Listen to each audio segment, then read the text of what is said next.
ये टेक्निक बहुत ही सिंपल है, लेकिन जब आप इसकी प्रैक्टिस करते हैं तो आपको थोड़ा अजीब भी फील होगा और आप शायद इसको यूज़ न करें। लेकिन आप अगर यूज़ करते हैं तो इससे बेस्ट टेक्निक आपकी स्टैमरिंग को ठीक करने के लिए कुछ भी नहीं हो सकती। मैं आपको एक चीज़ कहना चाहूँगा कि जब भी आप किसी के सामने जा रहे हैं, आपको वहाँ पे फियर महसूस हो रहा है, तो अपने मुँह पर एक लाइन तो बिल्कुल रट के रखो। वो लाइन है कि मुझे हकलाहट होती है और मैं जब किसी के सामने जाता हूँ तो बहुत ज़्यादा हकलाहट होने लगती है, मैं बोल नहीं पाता हूँ।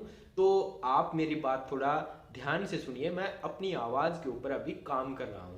ये लाइन आप रट लीजिए, इसको अच्छे से याद करिए। किसी के भी सामने जा रहे हैं, सबसे पहले इस चीज़ को बोलिए। इस चीज़ को बोल दोगे तो आपका आधे से ज़्यादा फियर है स्टैमरिंग का, वो बिल्कुल गायब हो जाएगा। जब आप 3-4 बार कर लेंगे तो फियर नाम की चीज़ तो रहेगी नहीं।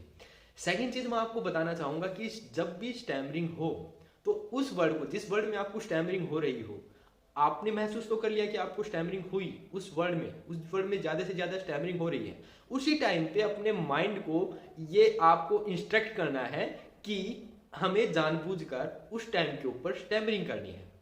थोड़ी सी हल्की सी, जितनी स्टैमरिंग हो रही है, जितना ज़्यादा ब्लॉकेज आ रहे हैं, वहां पर उस जगह पे उस वर्ड को थोड़े सा हल्का उसमें ब्लॉकेज दीजिए या फिर हल्का सा उसमें जानबूझकर स्टैमरिंग करिए। जैसे अगर आपको दिक्कत हो रही है कि हकलाहट बोलने में आप बार बार एक अक्षर को रिपीट कर रहे हैं, हा हा हा, उस जगह के ऊपर अपने आप से अपने ऊपर कंट्रोल करके अपने माइंड में उस चीज़ को बैठा करके थोड़ा अपने आप से हकलाहट करने की कोशिश करिए और बार बार उस चीज़ को रिपीट करिए। जब आप लोगों के सामने हैं तो उस चीज़ को बार बार रिपीट करने की कोशिश करिए।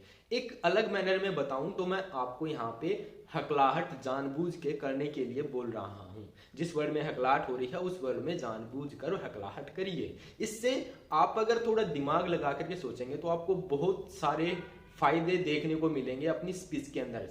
आपके जो सेकेंडरी बिहेवियर्स, आपके चेहरे की बनावट अलग तरह की हो जाती है, वो सभी चीज़ें आपकी एकदम से गायब होने लगेंगी। 6 या 7 दिन में आपको इतना अच्छा खासा इंप्रूवमेंट देखने को मिलेगा अपनी स्पीच में, अपनी स्टैमरिंग। तो अगर आप हमारे सेंटर के ऊपर आते हैं तो आप इस चीज़ में एक एक्सपर्ट होकर के जाएंगे और आप हर किसी को बोलेंगे कि स्टैमरिंग का इलाज तो सिर्फ जानबूझ के हकलाहट करना ही है। अगर आप जानबूझ के हकलाहट करते हैं तो आपकी स्टैमरिंग गायब हो जाएगी। ये चीज़ आपको कोई भी स्पीच थेरेपिस्ट, ऑडियोलॉजिस्ट कोई भी नहीं बताएगा। हकलाहट का इलाज हकलाहट को बार बार करके ही हो सकता है अगर आप चाहें तो। अगर आप ज़्यादा लंबे टाइम तक नहीं जाना चाहते हैं तो ज़्यादा से ज़्यादा हकलाहट करिए। वैसे भी लोगों को पता चल चुका है कि आपकी हकलाहट कितनी ज़्यादा है। तो थोड़ा लॉजिकली सोच करके देखिए कि अगर आप जानबूझ के हकलाहट करें तो क्या क्या हो सकता है आपके साथ। तो आपको ये चीज़ें समझ में आएगी कि एक्चुअली हकलाहट है क्या।